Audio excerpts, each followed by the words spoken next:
Good evening, everyone. Tonight, I want to speak with you not just as someone who believes in the promise of democracy, but as someone deeply concerned about the moment we find ourselves in, a moment marked by loss, not just of life, but of civility, a moment when words matter more than ever. What happened to Charlie Kirk is not simply a headline, it is a tragedy that ripples through every part of our public life. We must call it what it is: horrific, unacceptable, and never to be overlooked or minimized, regardless of ideology. Good evening, my friends. There are moments in our public life when words seem almost inadequate, moments when the loss of a single life shakes not only a family, not only a community, but the conscience of a nation. And in such moments, before we say anything else, before we argue about politics or policy, we must begin with something simple, something deeply human: grief. The killing of Charlie Kirk is one of those moments. It was horrific. It was wrong. And it is a reminder that behind every public figure, behind every fiery debate or television appearance, there is a human being, a son, a husband, a friend. No matter how sharply we might disagree with what someone says, no matter how much we might oppose their point of view, we do not resolve those differences with bullets. We resolve them with words. We resolve them with the democratic tools that generations before us struggled and sacrificed to secure. What troubles me most is how quickly tragedy can be swallowed up by the noise of division. Instead of pausing to honor a life lost, too many rush to weaponize grief, to point fingers, to deepen the very divides that contributed to the climate we live in. That is not strength. That is not leadership. That is not how a society holds itself together in the face of pain. There is a difference between condemning a person's ideas and dehumanizing the person themselves. And when we forget that difference, when we allow the line between disagreement and hatred to blur, we open the door to darkness. We create an environment where violence becomes thinkable. And once that door is open, it is hard to close. This moment calls for something better from all of us. It calls for compassion even when it's difficult. It calls for honesty about the dangers of rhetoric that reduces opponents to enemies. And it calls for humility because none of us, no matter our title, no matter our platform, is immune from error or beyond the reach of tragedy. Grief can either harden our hearts or open them. It can drive us further apart, or it can remind us of the fragile ties that bind us together. The choice belongs to each of us. Do we use this loss to fuel another round of outrage?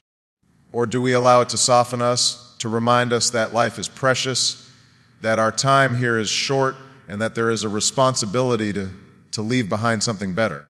Tonight, I choose to believe that even in the darkest times, we can still find light, that even when we lose someone we disagreed with, we can still mourn them with dignity, that even in the middle of all our arguments, we can still hold fast to the idea that every life matters.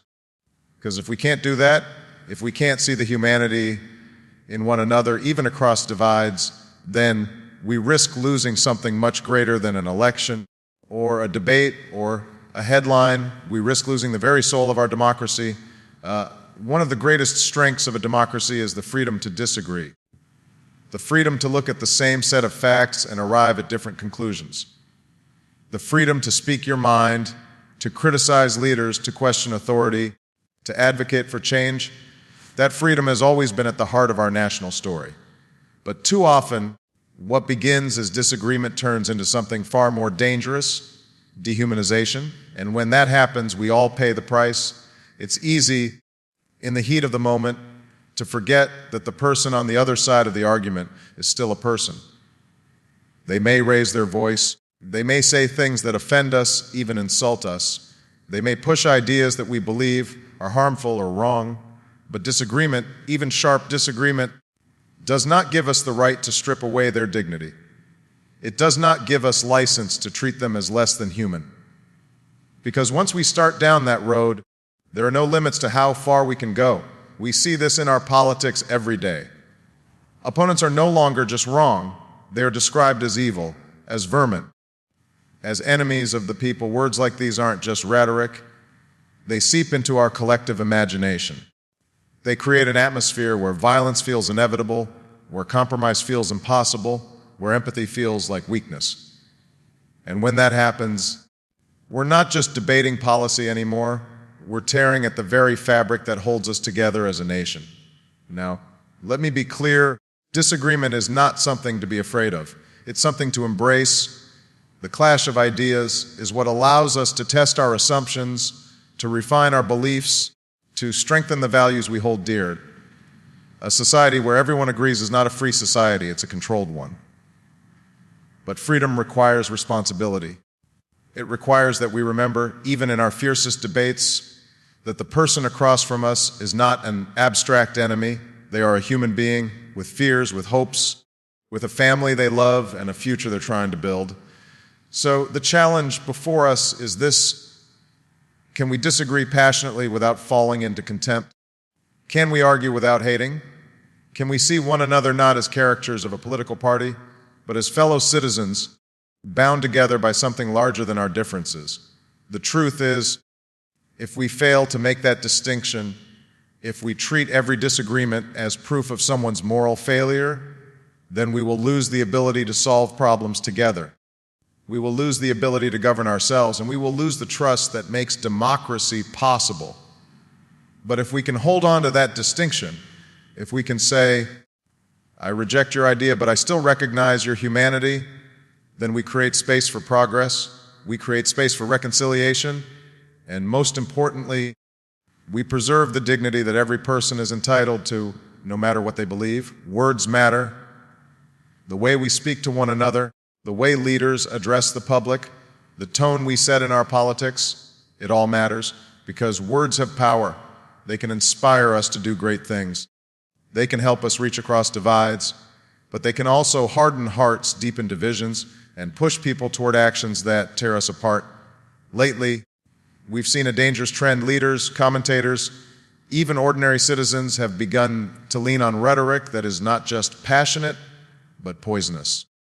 Opponents aren't described as people with different ideas. They're painted as enemies, traitors, threats to be crushed. That kind of language might feel satisfying in the short term. It might rally a crowd, spark applause, make headlines. But over time, it corrodes trust. It makes compromise seem like weakness. It turns politics into a zero-sum game where the only goal is to destroy the other side. History shows us where that path leads. When political speech becomes about demonizing others rather than solving problems, it creates an environment where violence doesn't just feel possible, it feels inevitable. And when violence enters our politics, democracy begins to unravel.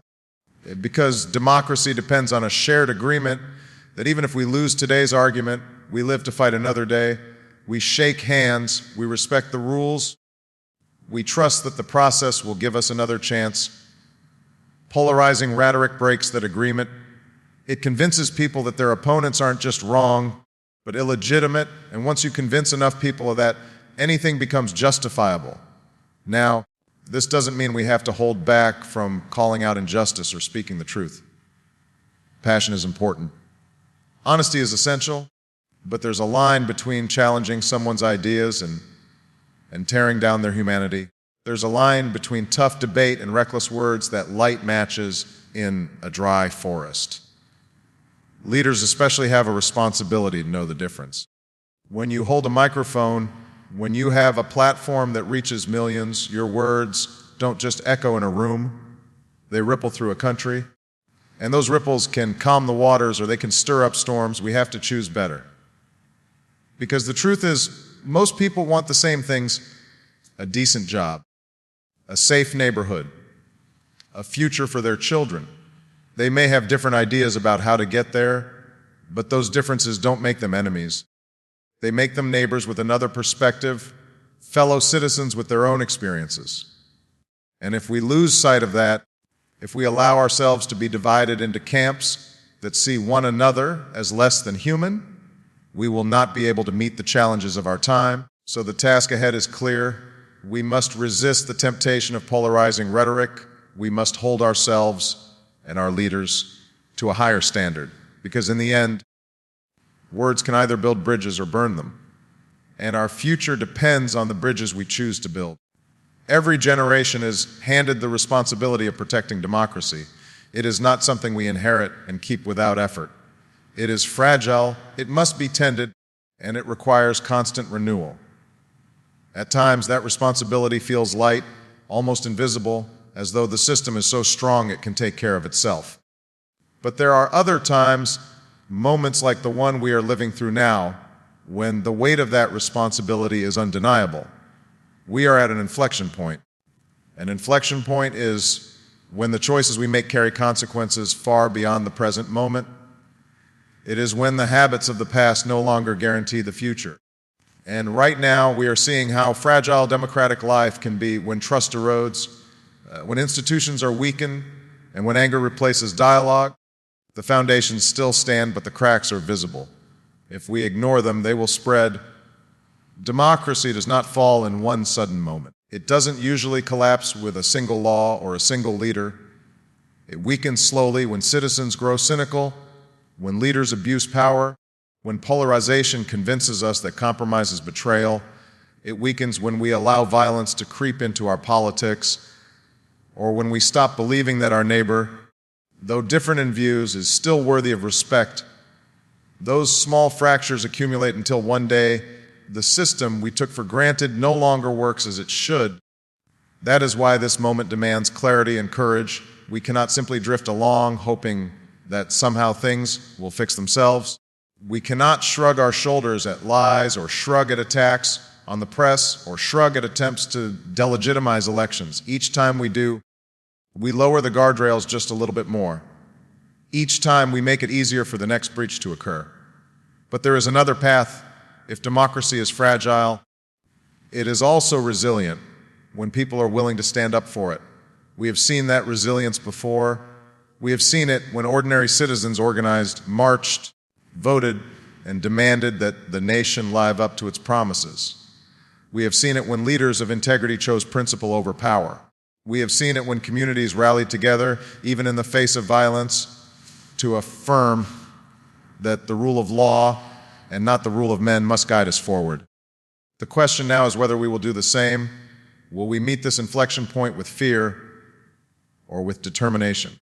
Will we accept the slow unraveling of our democratic fabric, or will we repair it stitch by stitch, even when the work is hard and the progress uneven?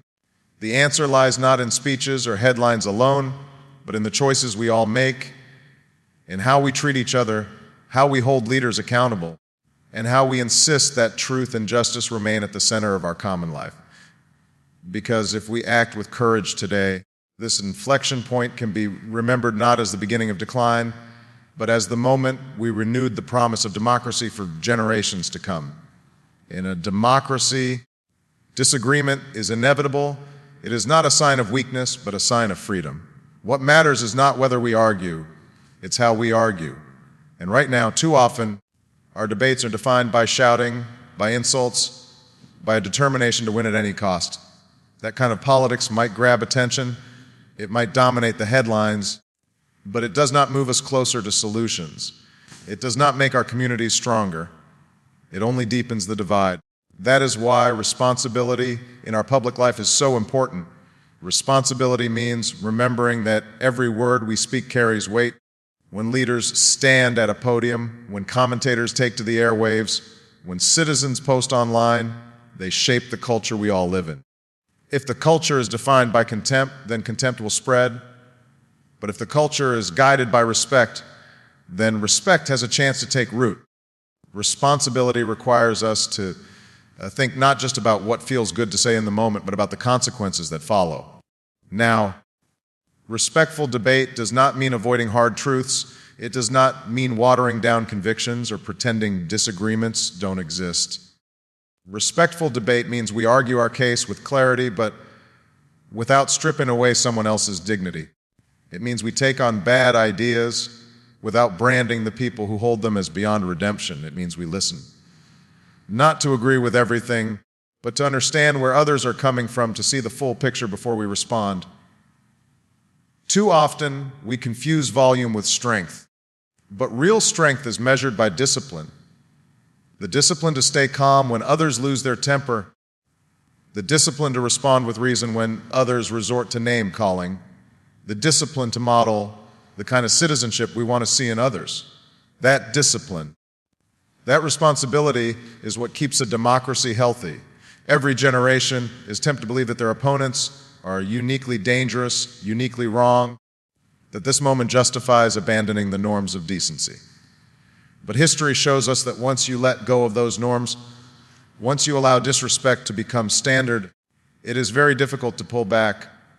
Each side justifies the next escalation until the bonds that tie us together unravel completely. So the choice before us is not just about policy, it is about the spirit of our democracy. Do we want a country where political victory is pursued by any means necessary, where debates are contests of who can shout the loudest? Or do we want a country where our disagreements sharpen us, challenge us, and ultimately strengthen the foundation we share? I believe we are capable of that higher path. I believe we can demand accountability while still showing grace. I believe we can engage in spirited debate without losing respect for one another. Because responsibility and respect are not signs of weakness. They are the very qualities that keep freedom alive and that ensure our democracy can endure for generations still to come. So let us choose another path. Let us speak not to inflame, but to understand. Let our disagreements sharpen our arguments, but not our animosities. Let grief at a tragic loss move us toward compassion rather than vindication. Because in the end, a democracy only survives when its people can accept that they will sometimes disagree and still see each other as part of the same story, part of the same country, bound by a shared responsibility to protect not just our ideas, but our humanity. Thank you, and may we find our way forward together, with courage, with respect, and with hope. So let us choose another path. Let us speak not to inflame, but to understand. Let our disagreements sharpen our arguments, but not our animosities. Let grief at a tragic loss move us toward compassion rather than vindication. Because in the end, a democracy only survives when its people can